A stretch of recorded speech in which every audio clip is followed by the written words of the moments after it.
Hi, this video is going to show you how to make beaded circle earrings made with Hexagon Weave by me, Gwen Fisher, from Bead Infinitum. This presentation was made with Docerivia software, which is the premier software suite for hand-drawn communication designed specifically for teachers. Now I want to show you a couple of other photos that I took of some beadwork that I made. And so in particular, here is a bracelet that goes with the blue and green earrings, and I'm going to show you how to make this more general hexagon angle weave in my next video. But in this video, we're going to learn how to make this earring in particular, and I've colored my diagram so that it actually goes with this photograph.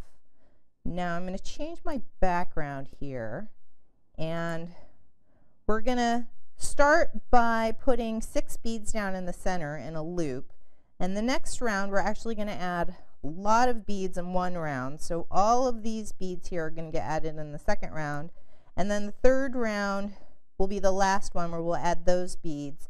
And in particular, the bead sizes we're going to use are size 11s in 3 colors, 4 millimeters in 2 colors, and then 8s and 15s in one of the colors to match the 11s, in this case green.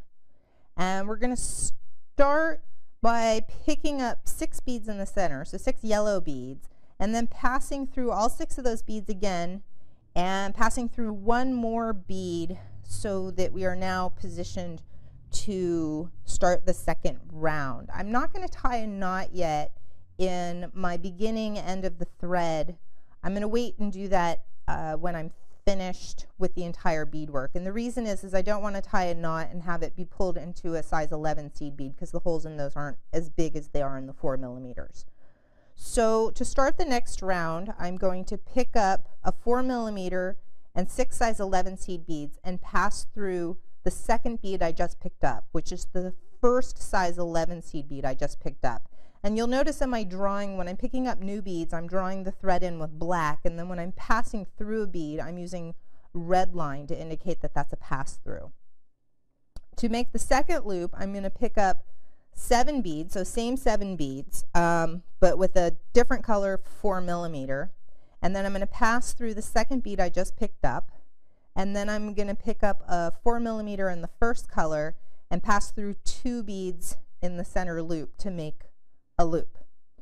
To start the next loop in this round, I pick up those same 7 beads and I pass through the second bead I just picked up, and then I pick up a 4 millimeter bead and I pass through 4 beads. So that sequence of picking up 7 beads, passing through, and picking up a 4 millimeter and passing through, that's what we're going to repeat to get all the way around the circle. So we pick up 7 beads, pass through, pick up 1 bead, pass through 4. Pick up 7 beads, pass through 1, pick up 1 bead, pass through 4.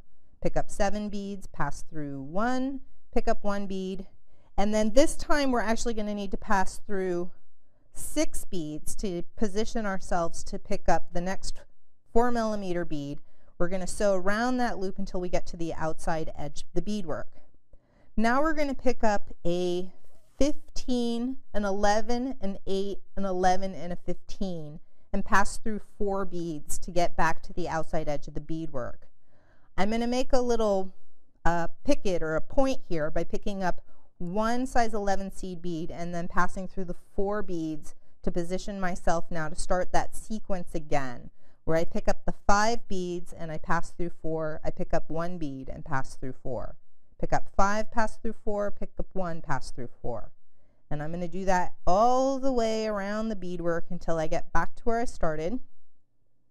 Picking up 5, pass through, pick up 1.